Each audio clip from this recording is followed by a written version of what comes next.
여러분 안녕하십니까? 목요일 아침 뉴스투데이 경남 시작합니다. 먼저 오늘의 주요 뉴스입니다. 경남교육청이 휴일 없는 공공도서관 운영 방안을 추진하는 가운데 도서관 노동자들은 노동 환경이 더 나빠질 거라면서 반발하고 있습니다. 부피가 크고 폭발 위험성이 있어 수소든 장기간 보관과 이송이 힘든데 국내 연구진이 이를 극복한 기술을 개발했습니다. 당장 개발될 가능성이 낮은 맹지나 임야를 싸게 사들인 뒤 제대로 된 정보도 주지 않고 비싼 값에 판 기획부동산 관계자들이 무더기로 검찰에 송치도 했습니다. 인제대 전민현 총장의 논문이 연구윤리를 위반했다는 의혹과 관련해 대학 측이 검증 시효가 끝났다며 본조사를 안 하기로 해 교수평의회가 반발하고 있습니다. 경남 지역 공공도서관들은 월요일 하루 문을 닫습니다. 그런데 공공도서관에 대한 수요가 늘면서 경남교육청이 휴일 없이 공공도서관을 운영하는 방안을 추진하고 있습니다. 하지만 도서관 노동자들은 노동 환경이 더 나빠질 거라면서 크게 반발하고 있습니다. 문철진 기자입니다. 지난 2018년과 2019년 잇따라 문을 연 마산 지혜의 바다와 김해 지혜의 바다. 월요일 하루는 문을 닫는 다른 공공도서관들과 달리 두 곳은 월요일도 운영합니다. 책과 관련된 다양한 행사와 공연까지 즐길 수 있는 문화 공간으로 자리매김하면서 코로나 상황에서도 하루 방문객이 3,000명에 달할 만큼 인기입니다. 경남교육청은 독서 활성화를 위해 휴일 없는 도서관을 더 늘리기로 하고 도내 28개 공공도서관 가운데 직속도서관 한 곳을 대상으로 내년부터 시범 사업을 추진하는 방안을 검토하고 있습니다. 우리 경남교육청이 그 독서율이 전국에 비해서 굉장히 낮습니다. 낮기 때문에 이런 부분을 어떻게 경남의 독서율을 끌어올릴까 하는 그런 부분이 고민이 있습니다. 하지만 도서관 근무자들의 반발이 거셉니다. 지금도 잦은 주말 근무와 야간 근무로 정상적인 일상생활이 쉽지 않은데 인력 충원 없이 휴일마저 없애면 업무량이 지나치게 많아진다는 겁니다. 이제 월요일에 하루 휴무하고 있을 때는 오늘은 내가 온전하게 쉴 수 있는 날인 거예요. 도서관에서 전화 걸려올 염려도 없고. 그런데 그 하루마저 내줘야 한다는 게 심적인 부담이 큰 거죠. 경남교육노조는 도서관 근무자들의 반대에도 도교육청이 사업을 일방적으로 추진하고 있는 것 아닌지 의심하고 있습니다. 인력 충원을 계속해서 요구를 하고 있는 그런 것들이 받아들여지지 않고 있고 하라면 하라는 식으로 이렇게 일방적으로 추진을 되고 있다는 것에 우리가 분노하고 있습니다. 경남교육청은 아직 검토 단계일 뿐 구체적인 사업 추진 계획은 없다면서 내년 초 TF팀을 구성해서 도서관 직원들의 근무 조건 개선 방안을 포함한 충분한 협의 과정을 거치겠다고 밝혔습니다. MBC 뉴스 문철진입니다. 경남 테크노파크 항공우주센터가 항공기 복합재 부품 시험평가 연구동을 사천에 새로 지었습니다. 기업들의 수출용 복합재 품질 인증부터 부품 개발 업무까지 도우면서 항공산업에 활력을 불어넣고 있습니다. 이정승 기자입니다. 항공기 부품 조각이 충격에 얼마나 버티는지를 측정하고 있습니다. 이 시험을 통과해야만 부품을 수출할 수 있기 때문에 기업이 반드시 거쳐야 할 절차입니다. 그동안 지역 중소기업들은 가까운 사천을 두고 타 지역이나 외국에 부품을 맡겨 평가를 받아야 했습니다. 하지만 경남 테크노파크 항공우주센터가 시험평가 시스템을 갖춘 연구동을 지으면서 기업들은 시간적, 경제적 부담을 덜게 됐습니다. 시험 장소를 찾아서 안산, 수도권 심지어 해외까지 검토를 했습니다. 인근 항공우주센터에 시험평가를 할 수 있는 시설이 이렇게 구축되어 있어서 마음 놓고 이제는 수주를 할 수 있을 겁니다. CT 촬영 방식으로 항공기 부품을 개발하는 연구가 한창입니다. 기업과 테크노파크 연구원이 합심해 하자 없는 부품을 만들어내기 위해서입니다. 값비싼 첨단 장비와 연구 인력을 갖추기 힘든 중소기업 입장에서 기술 경쟁력을 높이는 데 큰 도움이 됩니다. 고가 장비와 연구 인력을 활용할 수 있게 되니까 중소기업 입장에서는 인건비 절감과 기술력을 향상시키는 데 큰 도움이 됩니다. 항공기 부품 시험평가 연구동은 정부와 경남도, 사천시가 237억 원을 투자했고 시험평가와 설계, 해석 소프트웨어 등 31종류, 40석대의 최첨단 장비를 갖추고 기업의 부품 시험과 연구를 지원합니다. 복합재와 소재 부품 시험평가 기반이 완성되어서 항공 중소기업의 해외 수주, 기술 개발, 비용 절감에 크게 기여될 것으로 기대됩니다. 코로나19로 위기에 빠진 항공산업에 시험평가 연구동이 든든한 동반자 역할을 담당하고 있습니다. MBC 뉴스 이종성입니다.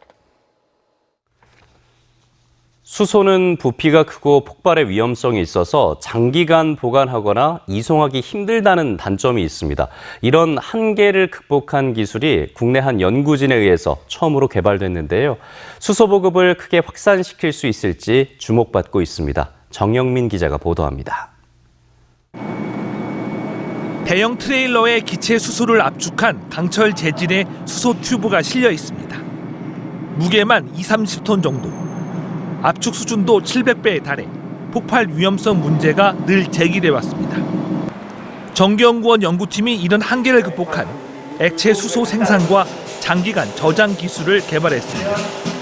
수소가스를 영하 253도로 냉각시키면 액체로 바뀌는데 부피는 기체보다 800배 작아집니다.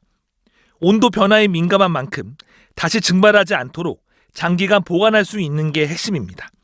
액화를 멈춘 상태에서 보관 중에 다시 기화가 돼가지고 압이 높아지면은 이를 다시 재응축함으로써 액체 수소로 만들어서 기체 상태의 수소를 액체로 가속화시키는 열 교환기가 장착돼 효율성을 높였습니다.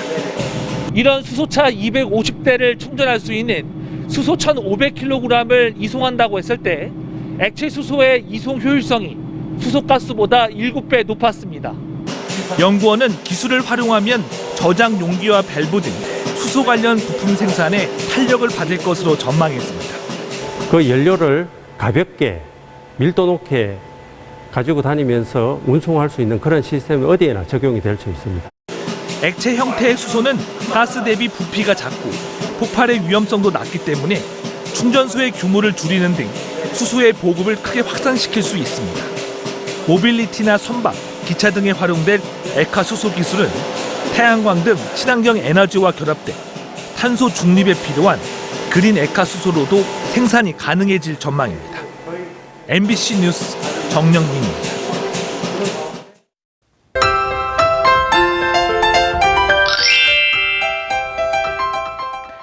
오늘도 아침과 낮의 기온이 사뭇 다릅니다. 내일까지 내륙을 중심으로 일교차가 10도 내외로 크겠는데요. 큰 일교차의 체온 관리 잘해주셔야겠습니다. 오늘 아침 기온은 어제와 비슷하게 시작합니다. 창원의 현재 기온 17도, 진주는 15도로 서늘하고요. 한낮 기온은 26도까지 오르면서 어제보다 조금 높겠습니다. 내일은 기압골의 영향으로 오후부터 비가 내리겠습니다. 비는 경남 북서 내륙부터 시작해 밤이면 그 밖의 지역으로 확대될 것으로 보이는데요. 내일 비가 오는 지역은 5mm 내외의 적은 양이 지날 것으로 보이고요. 이 비는 모레 대부분 그칠 것으로 예상됩니다.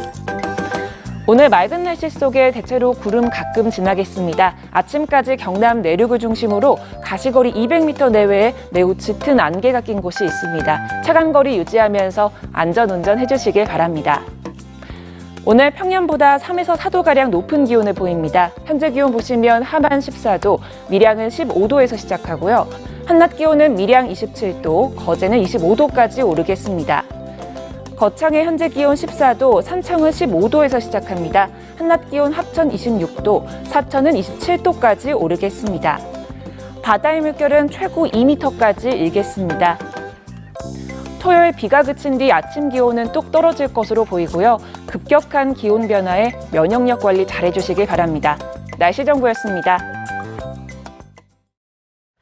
지난해 5월 기획부동산 말만 믿고 투자했다, 낭패를 본 피해자들이 속출했다는 소식을 보도해드린 바 있는데요. 경찰이 1년여간 수사를 벌인 끝에 업체 관계자들을 무더기로 검찰에 넘겼습니다. 서창우 기자입니다.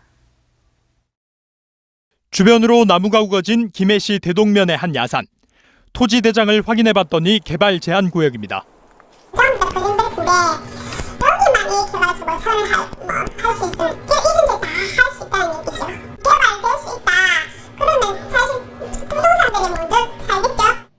이렇게 당장 개발이 어려운 맹지를 샀다 낭패를 본 피해자만 경찰 추산 320여 명, 피해액은 1,000억 원에 이릅니다.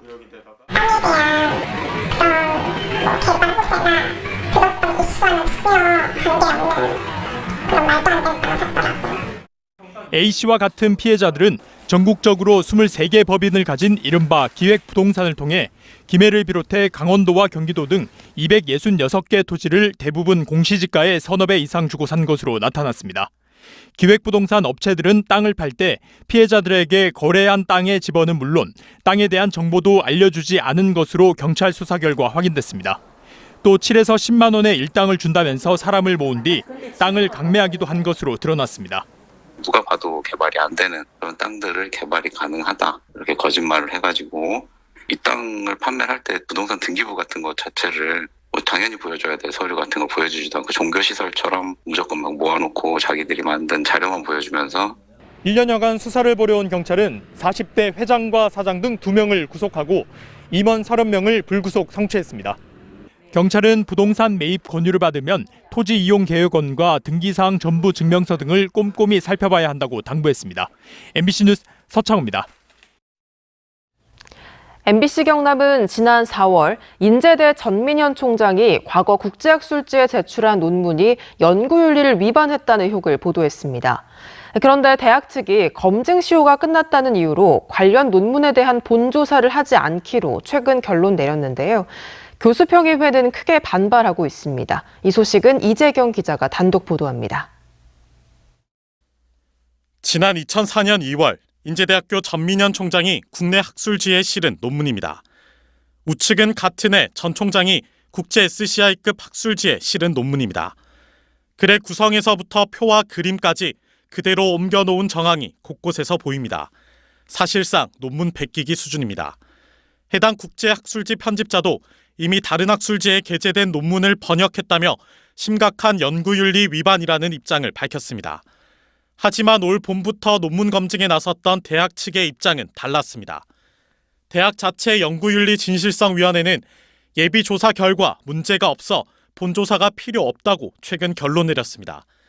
대학 측은 결론의 근거로 전민현 총장의 해당 논문이 검증 시효인 10년이 지났기 때문이라고 밝혔습니다. 제보 내용의 구체성과 명확성, 시효의 적절성, 조사의 적절성을 심의한 결과 연구윤리 규정이 없던 시절에 작성된 논문으로 본조사 없이 종료하는 것으로 의결했습니다. 이 같은 조사 결과에 교수 평의회는 물론 구성원들의 반발이 커지고 있습니다. 연구 부정행위에 대한 검증 시효는 이미 교육부가 10년 전에 삭제했기 때문에 내부 규정 적용에 문제가 있다는 겁니다. 시효 규정 자체가 이제 그러니까 상위법인 교육부 훈령을 무시한 거니까 그걸 바로 잡아야 된다. 일부인사가 포함된 본조사를 해야 되는데 본조사 없이 종결하는 건 말이 안 된다. 대학 자체 연구윤리 규정에서 연구 부정행위 검증 시효를 폐지한 곳은 전국 4년제 대학교 170곳 가운데 128곳에 달합니다. 인제대는 검증 시효를 유지하고 있습니다. 인제대학교 교수평의회는 이번 자체 조사 결과를 받아들일 수 없다며 대학 본부에 이의를 제기하는 한편 내부 규정 개정을 위한 서명운동을 벌이고 있습니다. MBC 뉴스 이재경입니다. 투데이 경남입니다. 통영시 고령 친화도시 선포식이 오늘 오후 2시 통영시민문화회관 대극장에서 열립니다. 통합도시브랜드 개발 용역 최종 보고회가 오늘 오후 4시 함안군청 별관 중회의실에서 진행됩니다. 제48회 지리산 평화제 산신제가 오늘 오전 11시 산청군 시천면 지리산 신선너들에서 펼쳐집니다. 도시재생 뉴딜 사업 합성 1지구 선정 축하 행사가 오늘 오후 2시 창원시 합성 1동 행정복지센터에서 열립니다. 진주시 경상국립대 상생발전협의회가 오늘 오전 10시 30분 진주시청 상황실에서 마련됩니다. 방위사업청이 국정감사에서 한국형 전투기 KF-21의 공동개발국가인 인도네시아의 분담금 미납 문제 해결 대책을 묻는 질의에 대해서 다음 달까지 해결하겠다고 밝혔습니다. 인도네시아는 KF-21 사업에 공동으로 참여하면서 전체 사업비의 20%인 1조 7천억 원을 부담하기로 했는데 7천억 원을 아직 납부하지 않고 있습니다. 경남 지역의 환경단체와 정당이 합천 LNG 태양광 복합발전단지 백지화와 군수의 소통을 촉구하는 기자회견을 가졌습니다. 경남 기후위기 행동과 환경운동연합, 녹색당 등은 기자회견을 통해서 석탄 대비 50에서 80%의 이산화탄소를 배출하는 LNG 화력발전소 건설을 백지화하고 합천 군수는 미래에너지 자립을 위해서 군민과 소통에 나설 것을 촉구했습니다. 천상화원 황매산 탐방지원센터가 문을 열었습니다. 황매산 탐방지원센터는 음식점과 카페, 전망데크와 편의시설 등을 갖춘 2층 규모로 산청과 합천의 대표적 관광자원인 황매산의 사계절 가치를 알리고 탐방객에게는 쉼터가 될 전망입니다. 경남교육청은 다음 달부터 도내 모든 유치원생부터 고등학생까지 41만 8천 명에게 경남교육재난지원금을 지원한다고 밝혔습니다. 학생 1인당 5만 원 상당의 상품권이나 농산물 꾸러미를 지원하며 다자녀의 경우 첫째는 상품권으로, 둘째는 농산물 꾸러미로 지급합니다. 교육재난지원금은 별도의 신청 없이 다음 달부터 오는 12월까지 순차적으로 지급됩니다. 경상남도는 시군이 발주하는 공사나 용역, 물품에 대한 사전 계약 심사로 절감한 예산 379억 원을 코로나19 극복과 도민 복지 예산으로 사용한다고 밝혔습니다. 사전 계약 심사란 국도비 보조 사업 중 시군 발주 사업 계획의 적정성과 공사 설계 원가, 자체 단가 등을 확인해 사업의 합리성을 높이고 예산 낭비를 줄이는 제도로 올해는 코로나19 극복을 위한 사업 조기 집행으로 그 건수가 급증했다고 덧붙였습니다. 함안과 창녕, 고성과 거창 4개 군 군수와 도의원들이 기자회견을 열고 농촌 지역의 여건을 감안해 형평성 있는 의원 정수를 배분하고 선거법상 특례 조항을 신설할 것을 국회와 정부에 촉구했습니다. 또 군민들의 서명부와 건의서를 정치개혁특별위원회 등에 전달하고 선거구가 통합될 위기에 처해 있는 전국의 농어촌 지역과 연대해 공동 대응할 것을 결의했습니다. 김해시가 공공의료기관 설립을 위한 세미나와 시민토론회를 오는 20일 김해시청 소회의실에서 개최합니다. 이번 세미나에는 인제대학교 강성홍 교수가 김해시 공공의료 도입 필요성 및 확충 방안 연구 용역 결과를 발표하고 보건의료 전문가를 비롯한 시의회, 시민단체가 참여해 토론을 이어나갈 예정입니다. 창원지방법원 형사 7단독 김초하 판사는 음주운전을 한 혐의로 재판에 넘겨진 40대 공무원 A씨에게 벌금 1,300만 원을 선고했습니다. 재판부는 피고인은 이전에 음주운전으로 처벌받은 전력이 있음에도 재차 음주운전을 했다면서 혈중 알코올 농도 수치도 낮지 않다고 양형의 이유를 설명했습니다. 경남경찰청은 지난 7월부터 9월까지 강도와 절도 피의자 1,111명을 붙잡아 이 가운데 71명을 구속했다고 밝혔습니다. 연령별로는 60대 이상이 전체 27.5%로 가장 많았고 50대가 19.2%로 뒤를 이어서 50대 이상이 전체 46.7%를 차지했습니다. 이는 고령층의 재범률이 높은 것과 관련이 있는 것으로 경찰은 분석했습니다. 경상남도 교육청은 2022학년도 공립유치원, 초등학교, 특수학교 교사 임용 후보자 선정 경쟁시험 원서를 접수한 결과 305명 선발에 1,743명이 지원해 5.71대 1의 평균 경쟁률을 보였다고 밝혔습니다. 일반 구분 모집의 경우 유치원 교사는 74명 선발에 15.96대 1, 초등학교 교사는 156명 선발에 2.03대 1의 경쟁률을 기록했으며 1차 시험은 11월 12일에 실시합니다. 삼성중공업이 LG이노텍과 공동 연구를 통해 세계 최초로 선박용 열전 발전 모듈과 시스템 개발에 성공했습니다. 열전 발전 시스템은 열전 반도체의 특성을 활용해 열 에너지를 전기 에너지로 바꾸는 장치로 이를 선박에 부착하면 연료비 절감과 이산화탄소 배출을 줄일 수 있으며 삼성중공업은 어제 일본 NYK사와 실제 선박 적용을 위한 업무 협약을 체결했다고 밝혔습니다.